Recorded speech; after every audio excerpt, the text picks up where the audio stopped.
ouviu falar de um certo cara chamado Platão, mas você provavelmente não ouviu falar que ele defendia que o jeito de investigar a realidade é assim.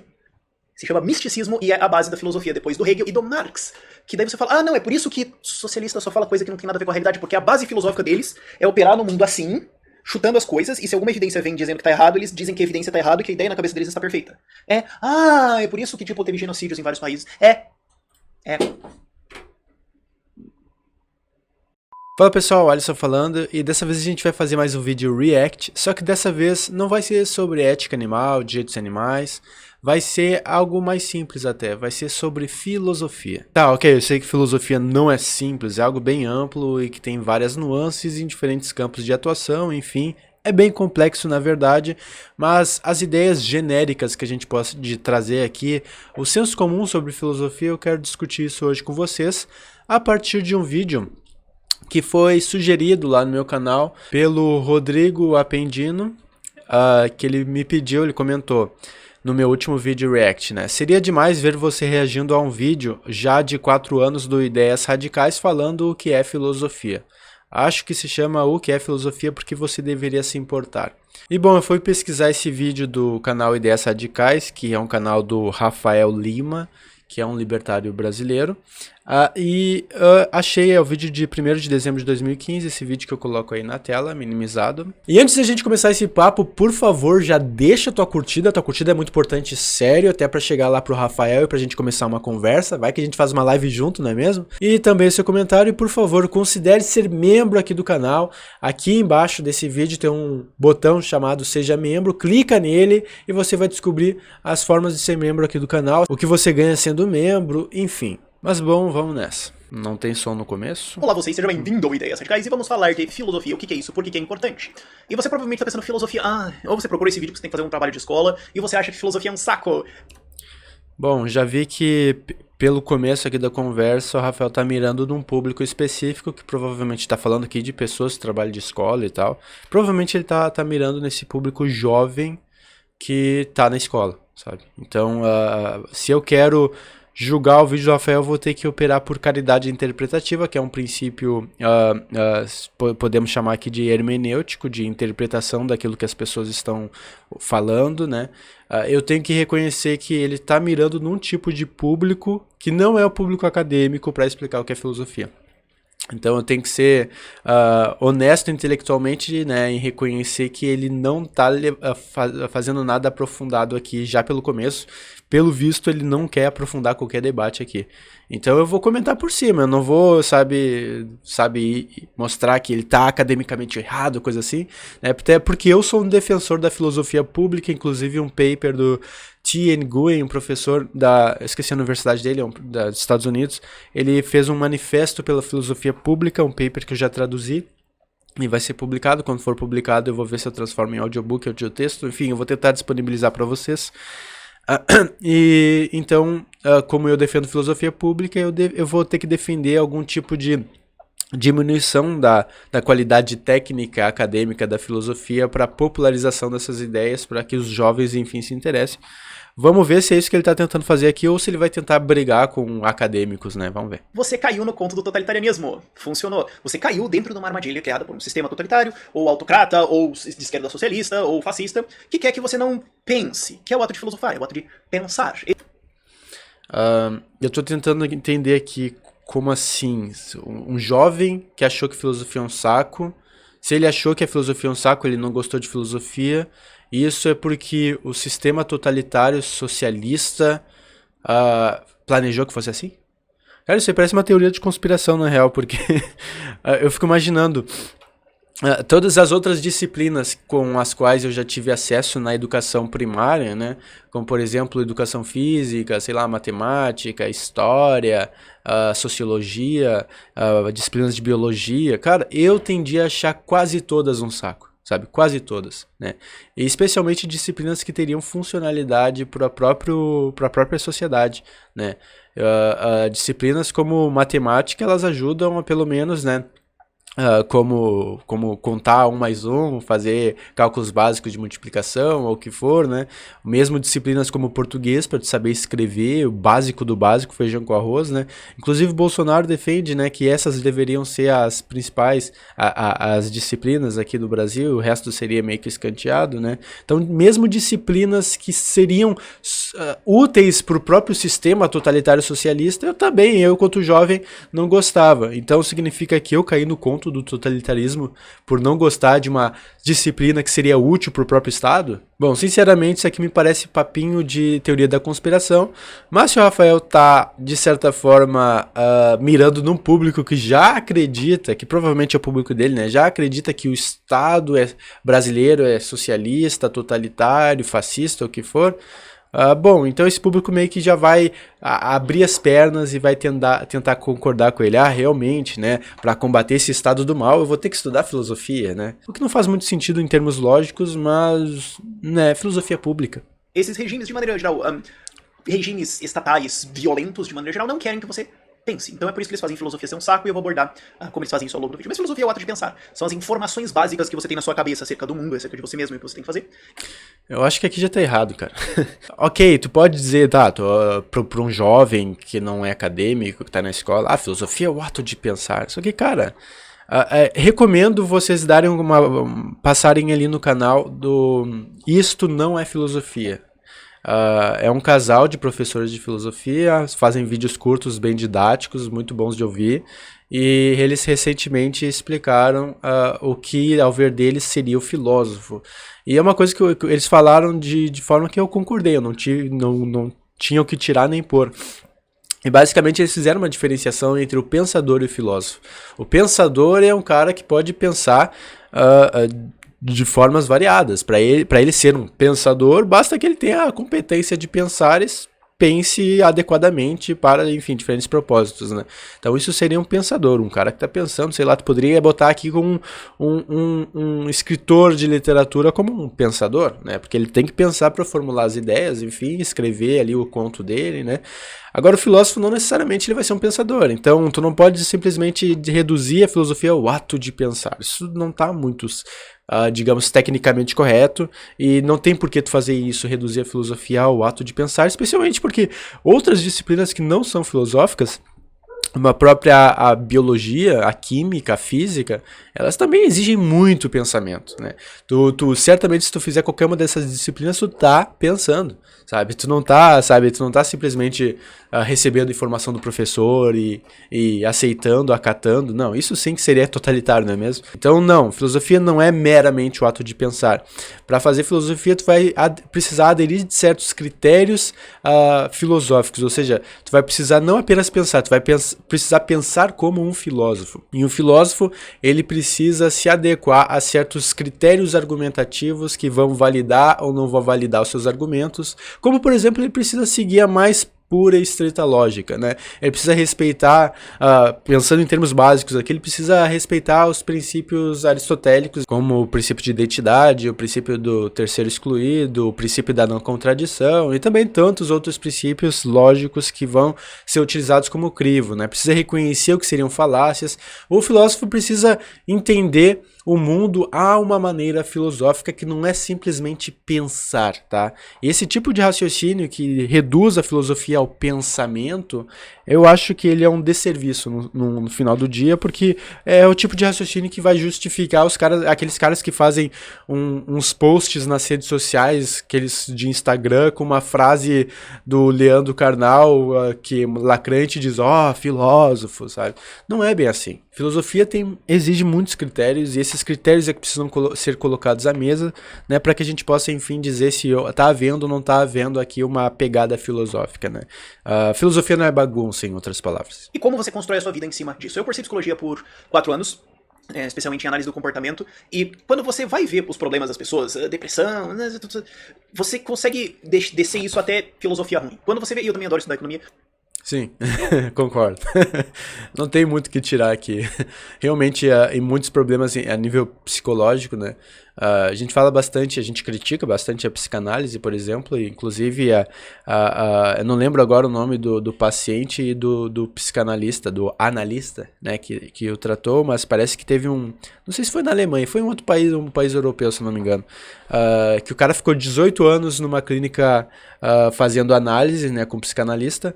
E o cara depois escreveu uma carta dizendo que o tratamento do psicanalista não melhorava ele, só piorava, era por isso que ele estava tanto tempo ali. Muitas pessoas sentem que criam uma relação de dependência com esses psicanalistas, né?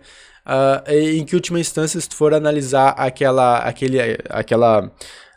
a consistência de justificação de toda essa abordagem terapêutica, digamos assim, né, tu vai ver que haveria no mínimo algumas falhas filosóficas ali na justificação daquele modus operandi, né, quanto à realidade, quanto ao que é verdadeiro, né, porque a gente não pode simplesmente dizer, mas psicanálise não é filosofia, psicanálise é uma coisa clínica, uma coisa meio psicológica, né, não, tu não pode simplesmente dizer isso, especialmente diante do fato de que Freud tinha uma teoria sobre a realidade, e quando a gente fala qualquer tipo de teoria sobre a realidade, a gente está no campo da filosofia, né, e essa teoria da realidade dele era relativa à libido, né? Então, nesse sentido que a gente poderia dizer, essa fundamentação psicanalítica fundamentação filosófica da psicanálise, ela é uma fundamentação de filosofia ruim, sabe? E aí que os problemas começam a surgir na prática. Se tu está fundamentando a tua ação numa filosofia ruim, provavelmente vai dar algum problema lá na ponta, que é na prática, né? E isso parece acontecer, e de fato, acho que o Rafael tem razão aqui, até pela experiência dele na área aí da psicologia. Quando você vai estudar, vem cá, por que teu país entrou numa recessão de 5 anos e metade da população cometeu suicídio? Por que isso aconteceu? Você pega os pensamentos dos caras que estavam organizando isso tudo e você consegue fazer uma digressão até ideias burras de filosofia. Então, se você não tem uma coisa certinha na sua cabeça, vai dar errado. Eu acho que ele tá falando aqui provavelmente, como ele é libertário, ele deve estar pensando em Marx aqui. Em Engels, nos socialistas clássicos, utópicos e científicos. Enfim, provavelmente, já que ele é libertário, geralmente se tu bate no Marx e tal, né? E acho que é o mesmo raciocínio que provavelmente se segue aqui. Se tu for ver o que aconteceu de fato na prática, se tu for tentar ver as justificações, tu vai ver algumas justificativas de tipo econômico, outras justificativas de tipo social, outras de tipo político, mas voltando atrás tu vai chegar às justificativas de tipo filosófico, tá? Essas aí seriam as grandes justificativas, né?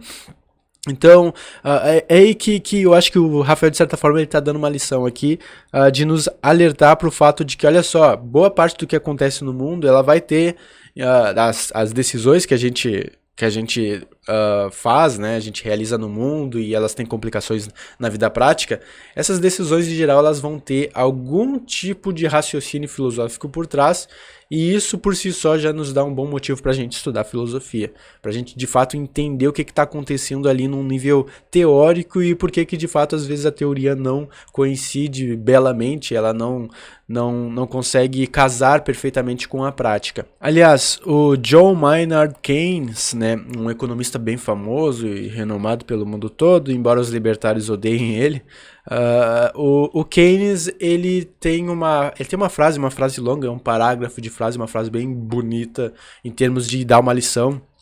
Eu não lembro dela aqui agora, mas basicamente, né, e ele resume isso em palestras, em entrevistas que ele dá, enfim, ele fala que o economista deve estar no banco de trás. Em outras palavras, né, junto com a frase original dele, a ideia dele aqui é que a gente precisa de alguma forma reconhecer que no pensamento e nas ações das ideias dos grandes líderes, daqueles que têm um poder de decisão, poder de transformação de sociedade, né, vai ter lá um economista por trás meio que, não vou dizer manipulando, porque não existe necessariamente essa intencionalidade de manipulação, não existe essa relação às vezes, né. Mas esses grandes líderes, né, essas pessoas com poder de decisão, eles vão precisar se apoiar, né, nos economistas, né? Quando tu passa dos justificativas dessa liderança, né, tu vai voltar para as questões econômicas e é aí que vão dar os motivos pelos quais a decisão daquele grande líder ela foi correta ou foi errada, enfim, né? Então tu sempre vai ter que fazer um resgate, tu parte aqui da política, tu vai voltar para a economia, da economia tu vai tentar entender o meio social, tu vai voltar para filosofia, enfim, né? Até que tu pode voltar num nível muito mais absurdo lá para metafísica, para ontologia, coisas muito mais abstratas, né? Vai dar. Eu lembro de ver vários casos disso em psicologia. O cara era depressivo. Por quê? Porque lá no fim das contas ele acredita que a vida é uma existência de sofrimento. Ele acredita nisso realmente. Então não é terapia, não precisa remédio, não. Eu preciso convencer ele do contrário, que a vida é uma coisa que você vive na busca de ser feliz e você tem várias oportunidades de fazer isso, você deve buscar isso. Mas o cara acredita que viver é sofrer. Não é filosofia, é um problema filosófico. São as bases daquilo que você constrói de você como ser humano. São as perguntas mais simples. Não sei até que ponto é um problema filosófico tu inspirar otimismo nas pessoas. O cara é pessimista e ele vê o mundo como viver é sofrer, e para ajudar ele eu vou ter que botar otimismo nele, que viver é buscar felicidade ou o que for. Isso é um pouco confundir filosofia com autoajuda, ao meu ver, tá? Não necessariamente, porque, olha só, filosofia, se a gente for parar para pensar no termos filosofia, né, do grego mesmo, o amor à sabedoria. Cara, a grande preocupação do filósofo é saber. A grande preocupação do filósofo é reconhecer o que ele pode fazer num nível de conhecimento, né? Como saber o que de fato é o melhor, né? O filósofo não vai querer, tipo, o cara tá depressivo, o cara tá triste, né? O papel do filósofo é mostrar pra ele que a vida é feliz. Não, né? O papel do filósofo é questionar, será que a vida é feliz ou será que a vida é sofrimento? Esse é o papel do filósofo, né? Esse é uma discussão latente desde os gregos até aqui. Ontem mesmo eu estava discutindo sobre, postei, né, no meu Facebook sobre a possibilidade de eu fazer vasectomia, inspirado em alguns argumentos antinatalistas de filósofos como o David Benatar, tá? Então tem filósofos que acreditam que iniciar uma vida não vale a pena porque a maior parte dessa vida vai ser sofrimento, então isso por si só já anularia a justificativa da existência dessa vida, né? E muito provavelmente é muito mais certo o sofrimento do que o prazer e a felicidade, né? E isso por si só, em termos probabilísticos, justificaria que tu não viesse à vida. Então, se tu reconhece isso como verdade, tu vai reconhecer que de fato faz sentido acreditar que a vida é viver a sofrer, tá? Então, se o filósofo já aceita isso, qual o papel dele? Vai dizer pro cara, vai mentir pro cara? Não. A vida é bonita, a vida é bela, continue firme, seja feliz? Não, isso aí é papel dos psiquiatras, dos psicólogos, dos médicos, né? Em última instância, isso só é um problema filosófico na medida em que tu quer descobrir a verdade quanto a isso, né? E não que tu quer de fato ajudar a pessoa a melhorar. Se tu quer ajudar a melhorar, bom, isso já não é necessariamente um problema do tópico sobre o sofrimento ser ruim ou ser bom. Isso já é mais voltado lá pro tópico da ética prática, em que tu já assumiu esses pressupostos sobre a realidade e que tu vai tentar operar com eles a partir do mundo. Então isso já é algo mais prático e não é uma discussão teórica filosófica, né? O que tá ali fora? Como é que eu sei isso? E o que eu faço com isso? Você pode resumir essas 3 perguntas. Você pode resumir mais formalmente o que tem aí, metafísica, como eu sei disso, epistemologia, o que eu faço com isso, ética, o que eu faço com os outros, que é política, de maneira geral, e por que eu vou fazer isso, mas que diabo, que é estética, que é a arte que é a filosofia da arte. Mas pra quê? Pra que direção? O que eu faço? Qual que é a busca? Pra onde? Eu vou comprar. Acho que é bem interessante a explicação que tá falando metafísica, ética, epistemologia, política, estética. Tu pode trazer várias e várias outras áreas de filosofia, mas essas 5 áreas elas seriam as principais, né? Eu até queria fazer uma playlist abordando os tópicos mais basilares, mais básicos de cada área para explicar assim, de forma simples, né? Talvez eu faça um vídeo explicando de forma básica e resumida, né, essas 5 áreas. Mas eu acho que ele trouxe bem aqui. Que essas seriam as áreas principais pra gente, quando a gente vai estudar filosofia, se a gente quer se especializar em algum assunto, algum tema filosófico, né, vale muito a pena a gente, sei lá, escolher por onde começar. Eu vou ser o cara da metafísica, eu vou estudar metafísica, vou discutir metafísica, né, de forma temática, e daí o outro cara lá, não, eu vou ser da ética, vou ser o cara que fala de filosofia moral, né, não, eu vou ser o epistemólogo, aquele que fala sobre a teoria do conhecimento, o que é conhecer e por aí vai, né. Eu vou ser da estética, eu quero saber o que é o belo, né, ou filosofia da arte, né. Quero saber como considerar um objeto como sendo artístico, o que é arte, né? Enfim, são tópicos, são áreas especializadas dentro da filosofia. Por isso que eu falei lá no começo, né, que filosofia é complexa. Por mais que a gente fale resumidamente, consiga abordar genericamente esses assuntos que vão exigir especialização para ter uma discussão finalmente acadêmica, né? Mas eu acho que ele acertou direitinho aqui. Bicicleta é o caso, sabe? Esse tipo de coisa. Mas você provavelmente nem sabe isso. Você provavelmente nunca estudou filosofia, você provavelmente estudou filosofia na escola e não faz a menor ideia do que é, porque essa é a tática pra destruir a filosofia. Porque se você proíbe, eu falei isso já no meu vídeo sobre filosofia da arte, mas se você proíbe, fica legal, as pessoas querem saber. Então o que você faz? Você escancara uma coisa ruim. Você fala, ó, vai ter aula obrigatória de filosofia, e a gente não vai ensinar filosofia, a gente vai ensinar história da filosofia, que é o que é ensinado em filosofia, e a gente vai ensinar mal pra caramba, tudo desconexo, e fazer prova de decoreba, e daí todo mundo vai não aprender nada de filosofia e achar um saco, e o socialismo venceu. Essa é Se tu proíbe, fica legal, as pessoas querem saber. Mas se tu obriga, fica chato. Tá, e qual é o meio termo aqui? Porque se tu quer incentivar as pessoas a estudarem filosofia, então tu tem que proibir a filosofia? Não sei se eu entendi o raciocínio aqui, porque pelo que ele tá falando, a proibição é um bom incentivo para a curiosidade, né? E se isso é verdade, então a gente deveria proibir, para incentivar a curiosidade dos alunos, a gente deveria proibir a escola.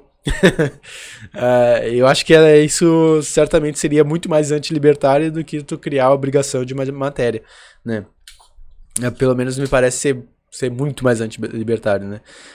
Agora, de fato, o que eu imagino que seria mais libertário na visão do Rafael é tipo, não cria obrigação e também não cria proibição, né? Acaba com o Estado. O Estado, por essência, ele vai criar obrigações e proibições, né?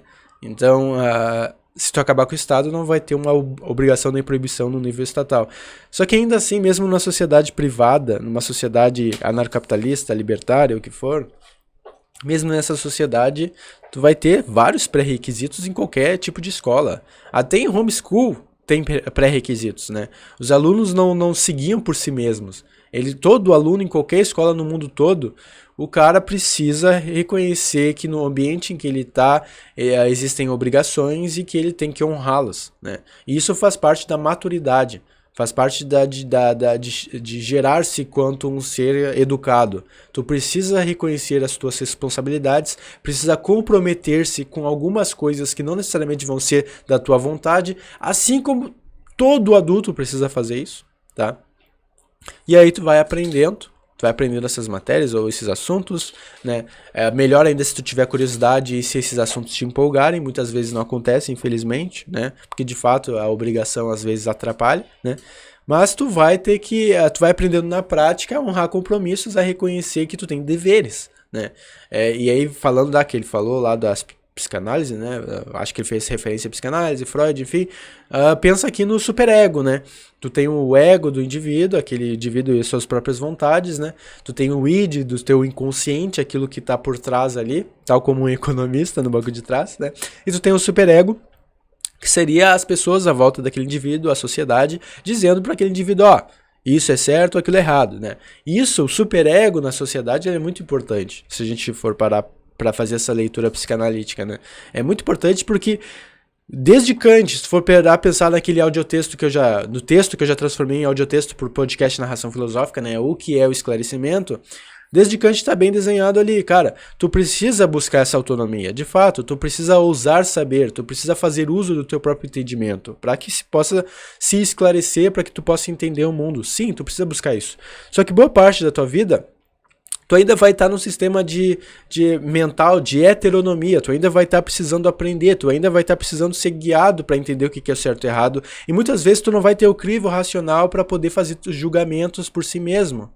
Muitos adultos precisam confiar em outros adultos para que eles possam, enfim, julgar as coisas de forma apropriada. A gente tem pessoas que às vezes elas têm graduação, mestrado, doutorado em filosofia, às vezes ela tem, sabe, uma bolsa sanduíche em Cambridge ou o que for, só que o cara, ele é um completo ignorante em algum assunto que ele está arriscando falar, sabe? E o que a filosofia poderia ajudar a ele nisso, né? Por exemplo, o cara é um filósofo, o cara é pós-doutor em... ele tem um PhD em estética. O cara manja tudo sobre o belo, né? Agora, o cara, ao mesmo tempo, ele tem uma aspiração política e ele gosta de comentar os atos do governo Bolsonaro, por exemplo, os atos econômicos, é bem específico, ele gosta de comentar a economia do governo Bolsonaro. Só que ele não tem nenhum tipo de estudo mais qualificado em economia, e o que ele faz, ele comenta a partir de leituras que ele faz de colunistas de jornais, tá? Esse cara é um completo ignorante na área, quase que um completo ignorante, ele tem bastante cargas de ignorância na área da economia para poder fazer julgamentos precisos, acurados e que valham o tempo das pessoas de lerem, especialmente seus pares que já são acadêmicos, né? Ou seja, esse cara, mesmo com todas as suas credenciais, ele ainda é um heterônomo na matéria de economia e talvez de política, né? Eu vejo isso em colegas da filosofia, sabe? Eu vejo muitos que têm doutorado, têm PhD, e os caras gostam de dar um pitaco sobre política, tá? Sobre economia, sem eles de fato entenderem. Aí tu vai explicar o beabá, tu vai indicar o livro lá do Gregory Mankiw sobre introdução à economia, e os caras, não, mas isso aí é economia liberal, isso aí, né? Tu vê que a gente precisa, né, como nos epistemólogos na epistemologia do testemunho falam, né, a gente precisa confiar nos especialistas, né? Em muitos sentidos a gente vai ser autônomo, sim, né? Quanto mais bem informado, mais fácil tu reconhecer que aquele indivíduo é autônomo. Mas em várias matérias tu vai ser heterônomo. Tu vai ser alguém que precisa de influência dos outros, alguém que os outros vão te guiar. Tu não consegue saber sobre tudo. Tu mesmo, Rafael, acho que se alguém vier falar de sei lá, de coronavírus, talvez tu sequer vai saber comentar direito a respeito disso aí. É muito mais fácil um biólogo na graduação, ou no mestrado, enfim, saber de coronavírus do que tu. Tu vai ter que confiar naquele cara, sabe? E tu vai ter que ser heterônomo, tu vai ter que, embora tu tenha que fazer uso do teu próprio entendimento para ter autonomia, tu vai ter que reconhecer que o entendimento do cara é mais qualificado e tu vai ter que confiar nele. Nesse sentido, confiar em pessoas mais qualificadas, isso é ser racional, sabe? E se tu preza por racionalidade, tu vai ter que reconhecer isso, que tu não pode saber tudo sobre tudo, né, sozinho, né? Ideia. É isso que o Mac faz. Essa é a tática atual do Mac para destruir filosofia, porque eles não querem que você pense. Por exemplo, você provavelmente ouviu falar de um cara chamado Aristóteles. Você provavelmente não ouviu falar que o que ele achava da vida é que ela existe para você ser feliz. Você provavelmente... Eu não sei. Bom, eu acho que é senso comum. Quando fala de Aristóteles, você tá falando de eudaimonia, né? Se tu já teve aula de Aristóteles no ensino público mesmo, no ensino médio, geralmente ensino público no Brasil é só no ensino médio que tem filosofia, e porque ela é obrigatória, porque se não fosse obrigatória, provavelmente muitas escolas sequer teriam. As escolas que tem, eu trabalhei numa escola privada aqui no Rio Grande do Sul, em Porto Alegre, né? Aqui a filosofia tinha desde o ensino, do 6º ano do ensino fundamental, ou seja, com crianças de 12 anos, até, né, a formatura lá no ensino médio, né? Eu tinha 18 turmas lá, sabe? E pegava crianças até jovens adultos aprendendo, ensinando filosofia, e era uma maravilha, sabe? Tinha dificuldades comportamentais? Tinha, assim como qualquer jovem, qualquer criança, mas era uma maravilha porque conseguia instigar e a coisa ia, fluía, ajudava a gente discutir os temas de forma, sabe, com vontade de aprender, né? E mesmo nessa escola, a filosofia era obrigatório para todos os alunos ali, sabe? Era obrigatório, os alunos não tinham de escolher se eles podiam ou não fazer filosofia, era obrigatório, assim como todas as outras disciplinas, sabe? Então, a obrigatoriedade da matéria não fez com que ela ficasse chata necessariamente, né? O que geralmente faz a matéria ficar chata é o professor ruim, sabe? É falta de qualificação, é falta de incentivo, né? Se a aula de filosofia é ótima no ensino privado, é porque geralmente o professor tem um bom incentivo para dar uma boa aula, sabe? Seja um incentivo financeiro, seja um incentivo de, olha só, tu vai perder teu emprego se tu não mostrar rendimento aqui. No ensino público já é diferente. Tu não tem muito, sabe, se tu já é um cara que já tá garantido a tua vida, a tua carreira ali, tu não tem muito por que continuar inovando, coisa assim, tá garantido teu emprego, teu salário tá garantido, se tu for melhor ou pior não faz diferença, tu vai ganhar o mesmo dinheiro igual, né? Então são sistemas diferentes, sistemas de incentivos diferentes. Acho que um libertário tem que reconhecer o papel dos incentivos, o quarto princípio fundamental da economia, de acordo com Gregory Mankiw. Tá? Então, e todos os economistas reconhecem, o incentivo é super importante, né? Então não é a obrigatoriedade que vai broxar ou não o interesse pela filosofia.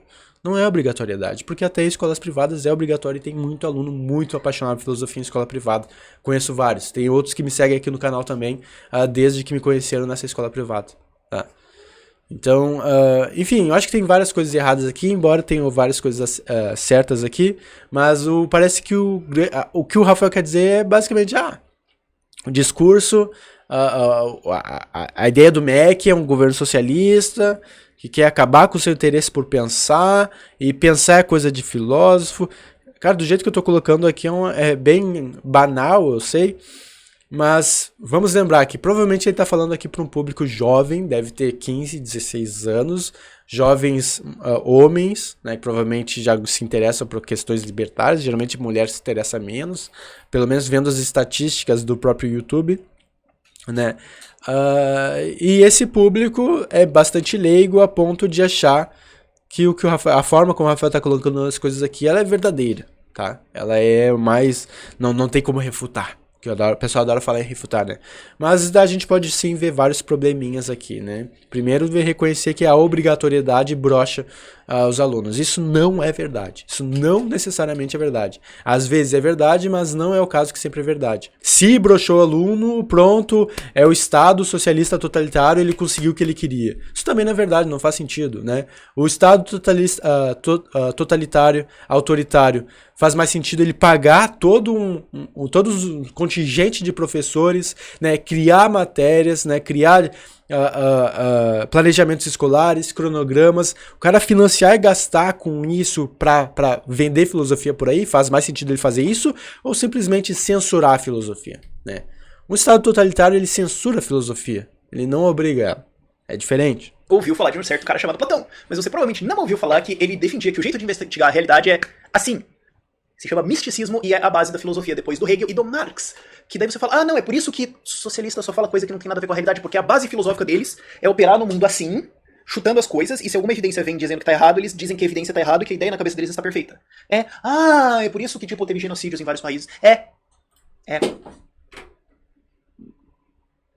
Eu não sei muito bem o que pensar aqui, porque são várias referências, parece que ele faz umas costuras meio aleatórias para tentar justificar que o que os socialistas esquerdistas que gostam de Platão querem é genocídio. Eu entendo que o público, provavelmente, que ele tá mirando é um público bem ignorante e que criar palavras de ordem assim faz algum sentido para esse público, tá? Ok.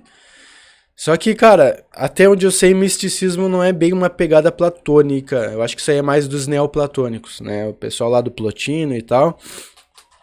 Não sou um estudioso de Platão. Não sou sequer estudioso de dialética, tá? Mas, em geral, quando a gente fala de Platão, a gente está falando de realismo platônico, né? Ou de idealismo, né? Tu pode chamar de realismo ou idealismo, enfim. E esse realismo, ele tem sim a ver com esse mundo das formas, esse mundo das ideias, esse mundo que está para além do sujeito que conhece, né? Do sujeito das suas próprias percepções sensitivas, né? Sua visão, seu tato, seu olfato, né? Enfim, de fato, existe esse distanciamento do sujeito do objeto das formas, do mundo das formas, enfim, lá em Platão. Só que isso não significa olhar a realidade assim, né? Não tem nada a ver, tu não está necessariamente te cegando.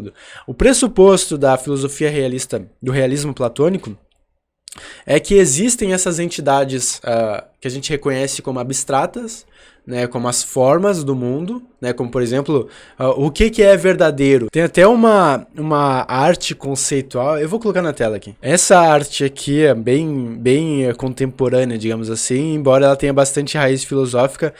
Uma e Três Cadeiras, de Joseph Kosuth. Basicamente ela é inspirada no platonismo, né, no realismo platônico, e ela basicamente, essa arte aqui tá basicamente se perguntando qual é a cadeira de verdade aqui. É a cadeira que é uma foto, né, a cadeira fotográfica, né, a foto da cadeira, é a cadeira objeto concreto, né, ou é a descrição da cadeira, né? O que ao ver de vocês é verdadeiro aqui, né? Essa cadeira é objeto concreto, essa cadeira a foto da cadeira ou a descrição da cadeira? O que para Platão é a verdade aqui? Qual é a verdadeira cadeira? Deixem aí nos comentários e depois no final eu revelo, valeu? Eu gostaria de falar que não é, mas é simples assim. Você provavelmente nunca ouviu falar de uma certa mulher chamada Ayn Rand. Provavelmente nunca ouviu, você provavelmente nem sabe que essa camiseta é. Você provavelmente nunca ouviu falar dessa filosofia chamada objetivismo, que é a minha filosofia favorita. É a que eu olho e falo, não, é isso aqui. Você provavelmente nem sabe que isso existe, mas estudou um monte de Marx. E você nem estudou a filosofia dele. Note que me fale... Tá, Ayn Rand, de fato não é uma autora muito popular nas academias, não é. Reconheço que não é, até porque eu passei por processos acadêmicos, eu tenho graduação, estou terminando o mestrado, e é muito raro tu ver alguém falar de Ayn Rand, assim como é raro tu, sei lá, Hans Hermann Hoppe, né? É raro tantos outros autores inclusive marxistas, né? Claro, tu tem toda uma escola marxista na academia que ela não é majoritária, mas ela existe, tá?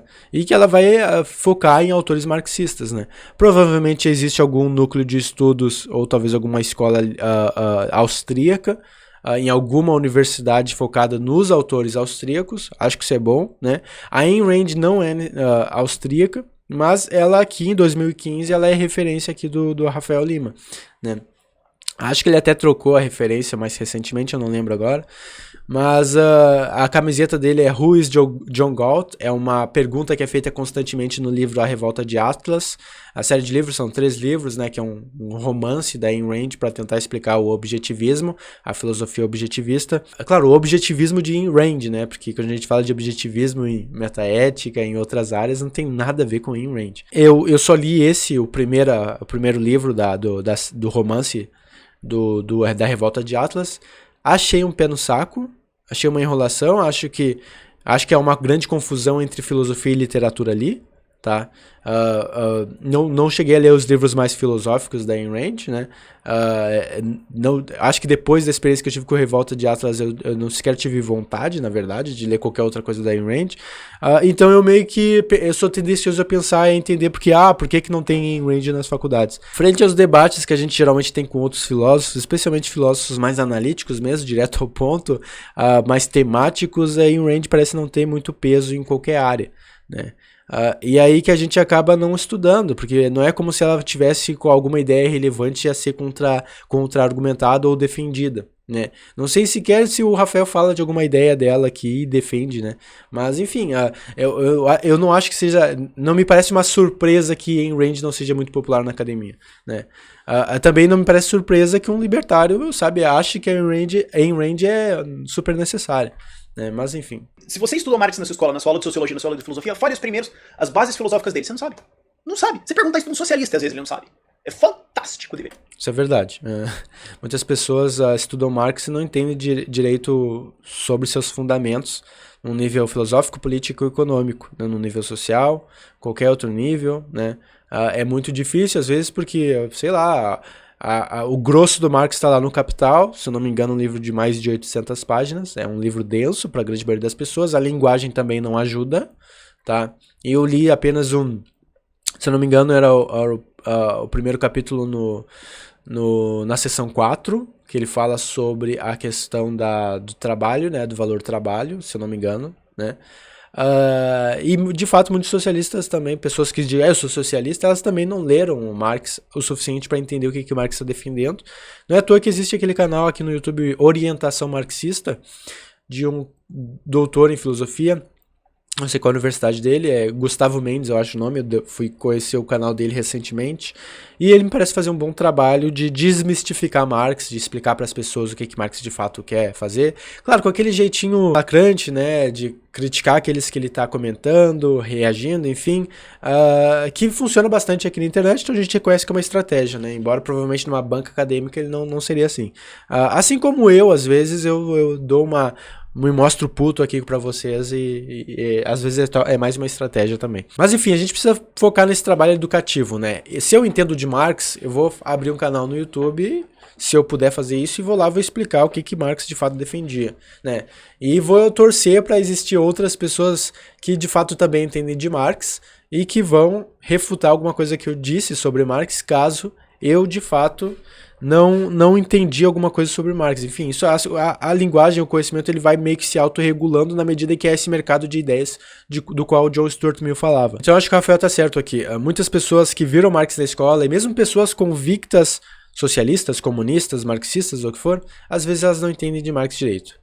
Mas eu vou além e digo, às vezes o cara que critica Marx, ele não entende mesmo de Marx, tá? Às vezes ele se apoiou em algum crítico de Marx, mas ele nunca foi tentar entender a filosofia marxista. E de acordo com esse cara lá do Orientação Marxista, provavelmente o Rafael é um desses caras que não entende de Marx, mas fala mal, é mesmo assim. Agora, por que isso é importante? Porque isso é a base da sua construção enquanto ser humano. O que eu penso sobre a realidade, o que eu penso sobre mim e o que eu penso sobre o que eu tenho que fazer. Você precisa estudar isso.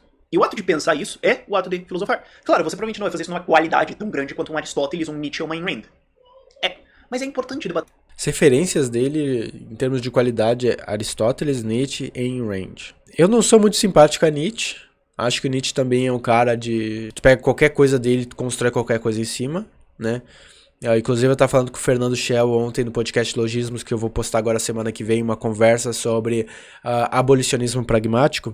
O Nietzsche, ele realmente é algo que tu pode peneirar qualquer informação e tu vai usar para justificar qualquer coisa, especialmente coisas absurdas, né? E ele é mais popular mesmo entre jovens, né? Mas muitos adultos adoram Nietzsche também, mas enfim. Ayn Rand, ela não é academicamente popular, pelo menos aqui no Brasil, até onde sei não, né? E imagino que nos países desenvolvidos também ela não é. O Aristóteles, ele é popular por vários motivos, né? Especialmente por fundar diferentes áreas, né, de conhecimento e estruturá-las, né? Desde da lógica à poética, né? Falando também sobre questões biológicas, mapeando espécies, né? O cara teve uma importância assim, parece que foi até na química, sabe? Então é muito difícil não dar relevância para Aristóteles, né? O cara realmente ele tem um grande peso. Platão também, né? Então não é simplesmente o Platão cega as pessoas, não. Ele também tem um grande peso, especialmente nas doutrinas dialéticas, né? Mas de fato, cada um desses filósofos tem algum tipo de qualidade que vale a pena lê-los, que justifica investir um tempo lê-los. Só que eu acho curioso que essas sejam as referências dele, né? E aposto que a referência do Rafael aqui pro Aristóteles não é nem por causa do Aristóteles, é por causa da Ayn Rand. Porque a Ayn Rand vive pagando pau para Aristóteles, né? E ela, inclusive, tem palestra da Ayn Rand que ela fala que ela criou o objetivismo só porque ela leu Aristóteles. Ela não leu mais nada depois do Aristóteles, né? E é por isso que muitas pessoas criticam a Ayn Rand por ela ser totalmente desatualizada em termos filosóficos nas discussões que ela está tentando trazer, né? Porque ela está basicamente fazendo uma reformulação do Aristóteles para o século XXI, né? E não é nem no nível da ética das virtudes, que é uma coisa que seria mais praticável em certo sentido lá com os teóricos das virtudes atuais, né? Como o Michael Sandel é um dos famosos hoje em dia. Então provavelmente, eu não sei se o Rafael em 2015 ele leu Aristóteles, né? Mas eu imagino que ele gostou de Aristóteles por influência da Rand, que é muito mais fácil, sei lá, um jovem como ele pegar e ler a Ayn Rand e a Ayn Rand tá falando bem do Aristóteles, então Aristóteles é o cara, né? É o apelo à autoridade, né? Isso, é importante estudar isso, é importante olhar isso, e é importante saber o que está acontecendo, é importante saber dialogar, por que isso está certo e o que está errado. Só que o ensino de filosofia não é dado assim. O que? A ensino de filosofia às vezes não tá muito preocupado com certo ou errado, tá mais preocupado com passar conteúdo, né? Isso é um problema. É uma tragédia e é programado. Essa é a ideia. Isso que eu quero. Eu não quero que isso se torne uma aula de filosofia, esse vídeo. Eu quero que você entenda que, você sabe filosofia, muito provavelmente não sabe filosofia, você provavelmente acha que sabe alguma coisa, que provavelmente tá errada, e você provavelmente odeia filosofia. E essas três coisas são uma tragédia gigantesca. Ele tá mirando num público aqui que certamente tá na escola. E o outro problema que a gente tem é que a maioria da filosofia que tá por aí é lixo. Por quê? Porque a maior parte da filosofia que está aí é a filosofia que é promovida pelo sistema de educação, e o sistema de educação é controlado pelo MEC, que eu posso parar de falar sobre isso agora, né? Você já entendeu por que a maior parte da filosofia que tá aí é um lixo? Esse é o motivo pra ele dar pra maior parte da filosofia ser lixo? Estruturando aqui o argumento, né? Tu tem duas premissas e uma conclusão, um argumento silogístico aristotélico. Se ele leu Aristóteles, ele conhece isso, tá? A maior parte da filosofia é promovida pelo MEC, tá? Essa é a primeira premissa. A segunda premissa, filosofia promovida pelo MEC é lixo, né? Então, tu tem a segunda premissa. A primeira premissa, maior parte da filosofia é promovida pelo MEC, filosofia promovida pelo MEC é lixo, portanto, a maior parte da filosofia é lixo. Uou, que argumento ruim! Mas só para resumir porque que o argumento do Rafael é ruim, né, eu coloco aí na tela a falácia genética, né, que é uma falácia lógica que consiste em aprovar ou desaprovar algo baseando-se unicamente na sua origem. Ela ocorre quando alguém tenta ridicularizar uma ideia, prática ou instituição simplesmente tendo em conta a sua origem ou seu estado anterior. O Rafael tá usando isso aqui, ele tá aplicando uma falácia genética para dizer que a maior parte da filosofia é lixo. A maior parte da filosofia é ou originada ou promovida pelo MEC. O MEC é ruim, né? Na gênese lá, tá indo para a origem dessa filosofia promovida lá no MEC. Portanto, né, essa filosofia que o MEC promove é ruim. Isso é falácia, é um falacioso. Sabe? Não tem nem o que falar em termos lógicos aqui. Poderia analisar o argumento dele em termos de consistência e de validade? Poderia. Mas basta colocar aqui, a falácia genética, pronto. Deixa esse argumento de lado, tá? Não vale a pena. Mas a gente estuda o quê? A gente estuda Weber, Marx, Foucault, talvez ali um Aristóteles e um Platão. Você já ouviu falar de Nietzsche? Já ouviu falar de Schopenhauer? Já ouviu falar de existencialismo? Né? E daí se eu falo isso, você bate aquele paramento, aquele treinamento de escola de eu tô falando de filosofia, dormir, calma. Você tem que entender que, ok, tem um monte de filosofia chata por aí, um monte de filosofia lixo por aí, você deve ignorar isso, porque a filosofia é lixo. Se o cara que te controla e que rouba dinheiro dos seus impostos, que imposto é roubo, se ele quer que você estude isso, esse cara é o cara que você não deveria estudar. Concorda comigo? Falácia genética. O cara que rouba teu dinheiro quer que tu estude isso, então tu não vai estudar isso porque o cara tá promovendo isso. Não, tu tem que analisar o que ele tá promovendo pelo seu mérito e não porque ele tá promovendo. A gente pode pensar aqui em termos de faça o que eu digo, não faça o que eu faço. Não é porque o cara faz merda que logo tudo que ele disse, né, tá errado. Não faz qualquer sentido. Não existe um link causal entre uma coisa e outra, né? É falacioso. Comigo? Então, vai ler uma senhora chamada Ayn Rand. Tem links ali na descrição pra você ler vários livros em inglês, infelizmente. Tem poucas traduções que eu conheça, que eu saiba, em português. E eu não confio muito nelas, eu prefiro em inglês. Tem coisas pra você ler. E é importante que você saiba disso. É importante que você leia com calma e fale, não, isso aqui é uma coisa fundamental pra eu entender. E ela tem um jeito bom de escrever conforme você vai. Sim, ela escreve romance. É um exercício. É uma coisa que você tem que se acostumar no começo, mas é uma coisa que vai entrando em você e que vai te trazer muito mais claridade sobre como navegar este universo. Porque isso que é o objetivo, digamos assim, de uma filosofia. É te ensinar a navegar no mundo. É o que... Eu não estou aqui desincentivando a leitura de Ayn Rand. Na verdade, se vocês puderem, tiverem tempo e tiverem interesse, vão lá, leiam Ayn Rand. Mas talvez depois da leitura vocês fiquem um pouco como o Rafael está mostrando nos seus trejeitos, no seu comportamento. Tenham a lição da Ayn Rand como uma espécie de autoajuda, né? Algo como, por exemplo, o Jordan Peterson tenta fazer com os seus leitores, né? Então, talvez vocês não estejam indo na filosofia mesmo, quando vocês vão para Ayn Rand. Talvez, né? E talvez não seja uma boa autora para começar a filosofar. Talvez, tá? Isso aí vocês vão descobrir pela autonomia, né? Ouse saber, né? Faça uso do teu próprio entendimento. Ok, esse mundo existe. O que é um pensamento certo, o que é um pensamento errado, e com esses pensamentos certos, como que você vai navegar este mundo com todas essas coisas e com todas as outras pessoas, e o que você vai fazer com isso com você mesmo? É isso que a Ayn Rand vai te ensinar, então é autoajuda.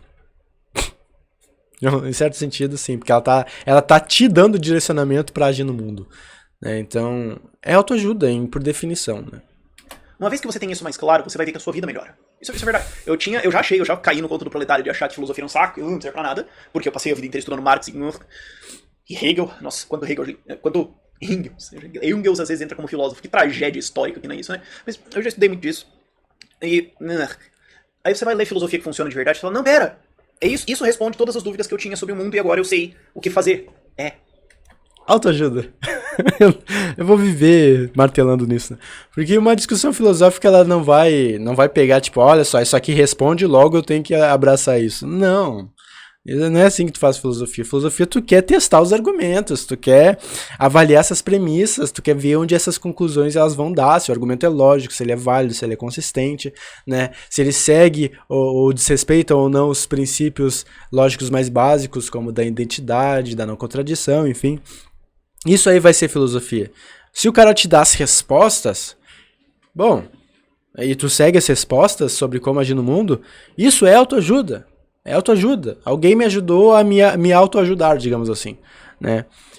O filósofo ele não vai se bastar com isso. É muito fácil tu desenhar respostas, né? A grande discussão dos filósofos é quais são as perguntas, né? Que nem aquela frase, para muitos o Einstein é reconhecido como filósofo até pela forma dele pensar as coisas, né? Tem uma frase dele que diz que se eu tivesse 5 minutos para solucionar um problema, né? Eu gastaria 4 minutos só para descobrir qual é a pergunta certa, né? E o resto, 1 minuto, ele ia dedicar para solucionar o problema a partir da pergunta certa, né? Ou seja, para a filosofia o mais importante não é a resposta, nunca foi. Se o autor chega e te dá as respostas e tu, nossa, isso é verdade, vou seguir isso, isso é dogmatismo da tua parte. Isso não é filosofia, tá? Se a Ayn Rand vai lá e te dá a resposta, isso não é filosofia. Se o Marx vai lá e dá a resposta e a pessoa segue e se torna socialista, isso não é filosofia. Isso é ativismo, tá? Que na verdade é o que o canal do Rafael faz, né? Ele faz um ativismo a favor do libertarianismo, né? E é por isso que filosofia é importante. Infelizmente a nossa educação ensina todo mundo a odiar isso. O que só mostra como canalha é bem essa esquerda brasileira, né? Mas enfim, dúvidas nos comentários por esse vídeo é isso. Tchau, tchau. Ah, meu Deus. Acho que teve muito lado positivo, ao mesmo tempo que teve um lado meio tosquinho. Mas eu entendo, assim, a tentativa dele de conversar com um público que não entende bulhufas de filosofia, né? Só que a gente fica confuso. Será que é o Rafael que não entende aqui ou ele tá tentando fazer um jogo político com o público dele, né? De certa forma, eu acho que eu diria que é os dois. Porque provavelmente o Rafael não entende muito de todos os autores que ele citou ali. Ele sabe o beabá básico ali de metafísica, ética, epistemologia, né, estética. Mas fora disso não tem muito assim, parece não haver qualquer tipo de profundidade filosófica que mereça uma atenção maior, né? Acho que eu meio que esgotei, né, o assunto, fiz mais um vídeo longo aí comentando. Espero que se você veio aqui no meu vídeo por conta do canal do Rafael, você é um inscrito, um fã lá do Ideias Radicais, considere se inscrever aqui no canal também e curtir esse vídeo para ajudar o canal, valeu? E quem quiser ser membro do meu canalzinho aqui, eu só agradeço, tá bom? E só antes de acabar o vídeo, então, voltando àquela questão da cadeira, a gente vê aí que a foto seria a arte, a representação artística do objeto, que é a cadeira, que é a realidade, né, a realidade concreta, né, e o mundo das ideias, que seria a descrição da cadeira, né. O Platão, ele pede pra gente sempre olhar o mundo das ideias pra gente poder entender o que é verdadeiro, pra gente poder entender o que de fato é objetivo no mundo, né? Objetivo em termos de formas, quais são as formas do mundo que designam a realidade, né? E a realidade, essas formas, elas são preenchidas por algum tipo de substância, digamos assim, que seria a realidade, os objetos concretos. Então, tu teria na realidade, né, cadeiras físicas como essa do meio aqui, que elas são concretas de fato, só que elas são imperfeitas, né? A forma da cadeira é a que vai ser a forma perfeita da cadeira, né? Então tu vai ter uma descrição específica aqui da cadeira que vai ser a cadeira em última análise, né? Tu quer definir o que é uma cadeira, tu vai precisar ir para a descrição, e quando tu vai para a descrição da cadeira, tu vai para o mundo das ideias. Inclusive porque na realidade esse objeto aqui, ele não necessariamente precisa ser uma cadeira, tá? Ele pode ser uma forma imperfeita da cadeira, que talvez tenha algum tipo de falte com algum tipo de matéria em termos de descrição, ou ele pode ser simplesmente qualquer outra coisa que não uma cadeira, porque muitas pessoas usam essa cadeira aqui como um apoio para subir os pés e não para sentar, né? Outras pessoas vão usar como varetas para criar um barquinho, sabe? Enfim, tu pode dar vários usos que vão trazer diferentes definições para objetos da realidade, e a única forma de assegurar a verdade sobre esses objetos da realidade vai ser indo para o mundo das ideias. Então, aquilo que o Rafael falou de vamos nos cegar aqui para poder, enfim, entender a realidade, isso não necessariamente vai ser platônico, eu acho que nada a ver na real. Mas enfim, pessoal, muito obrigado pela atenção de todos, e considerem também ser membros aqui do canal, como eu falei lá no começo, vai ser muito bacana aqui. Então, um forte abraço e aguardem os próximos vídeos. Na próxima semana agora a gente vai ter mais um podcast de logismos com o Fernando Shell Pereira, tá bom? Então, um abraço.